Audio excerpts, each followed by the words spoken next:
Ce message n'est pas pour tout le monde. Il est pour ceux qui ressentent sans toujours comprendre. Pour ceux qui traversent des déserts en silence. Pour ceux dont la lumière attire, mais aussi dérange. Si vous entendez ces mots aujourd'hui, ce n'est pas un simple hasard. C'est un appel, un murmure de l'invisible, un rappel silencieux que quelque chose en vous est en train de se réveiller. Ce que vous ressentez en ce moment, cette vibration subtile au fond de votre âme, ce n'est pas anodin. C'est une invitation à voir plus clair, à sentir plus juste, à écouter au-delà du bruit. Car le mal ne se présente jamais comme une tempête. Il ne crie pas, ne frappe pas toujours avec violence. Il s'installe doucement, il chuchote, il s'enrobe de douceur, d'apparence, de visage familier. Il n'a pas besoin de frapper fort pour égarer l'âme. Il suffit qu'il soit entendu au moment où vous baissez la garde. Et parfois, il marche même à vos côtés. Il connaît vos pas, vos silences, vos blessures. Il s'introduit là où la lumière commence à briller en vous. Il ne craint pas ceux qui sont distraits. Il redoute ceux qui s'éveillent. Et si vous êtes ici, maintenant, en train d'écouter, c'est que votre lumière dérange. C'est que vous êtes sur le point de voir ce que beaucoup préfèrent ignorer. Restez avec moi. Car ce qui suit ne parle pas à l'oreille. Cela parle à l'âme. Le danger ne prend pas toujours la forme que l'on imagine. Ce que vous combattez chaque jour ne porte pas forcément un masque effrayant, ni l'ombre d'un monstre.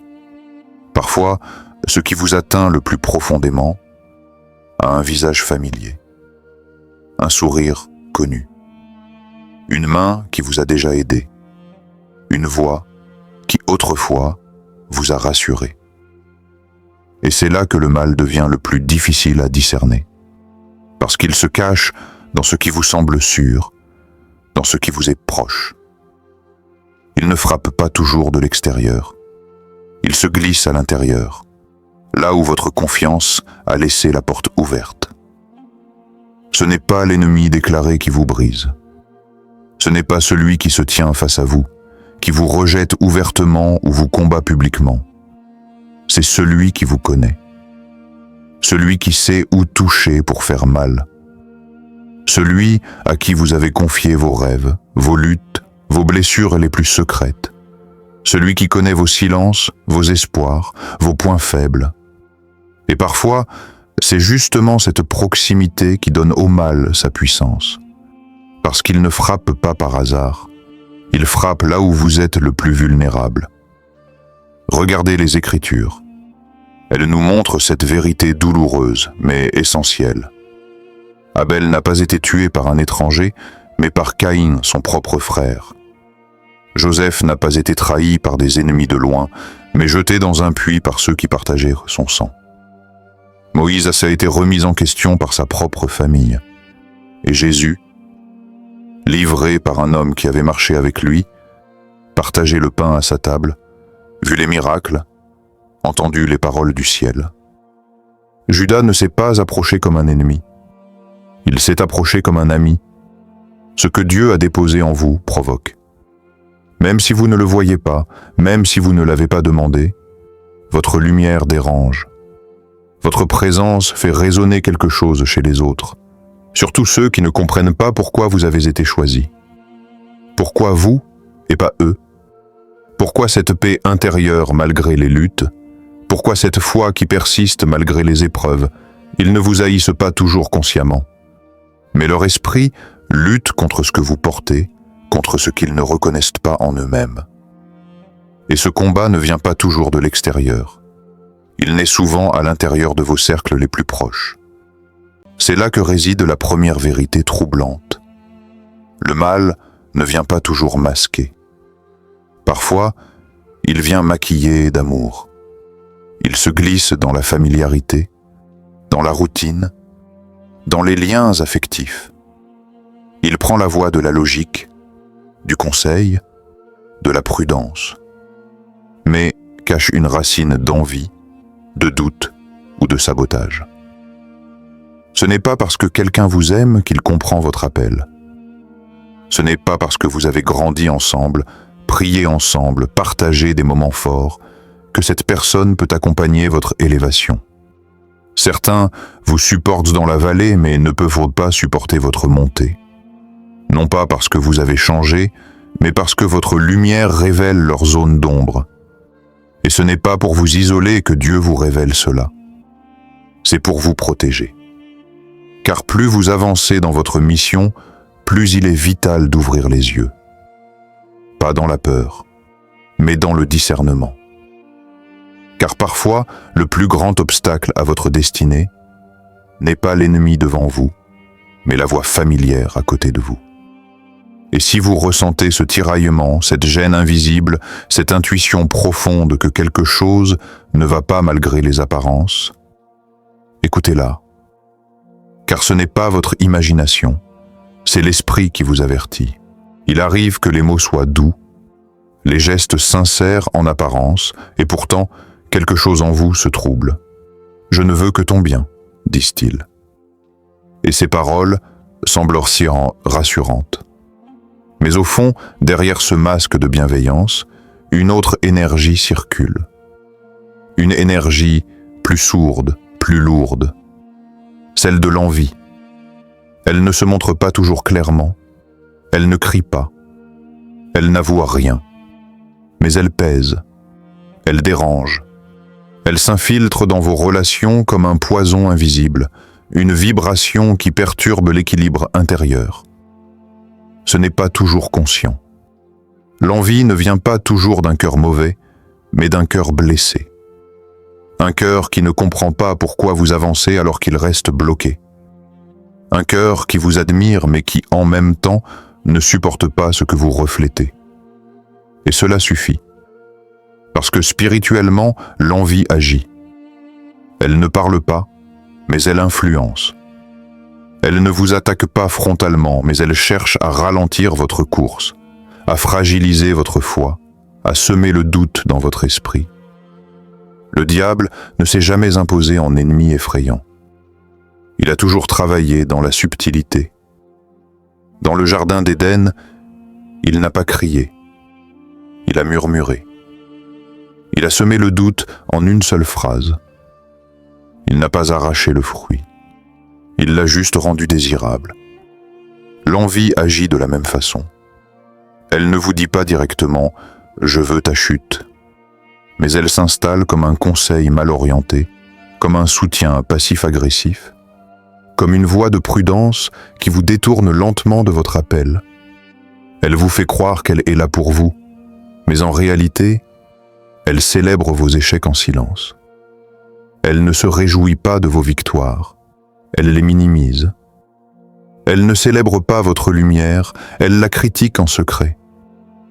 Et vous sentez cela, sans pouvoir toujours l'expliquer. Mais Jésus nous a appris quelque chose de profond. Il n'a pas empêché Judas de s'approcher. Il savait qui il était. Il connaissait la trahison avant qu'elle ne se produise. Et pourtant, il a laissé faire. Parce que même la blessure fait partie du plan.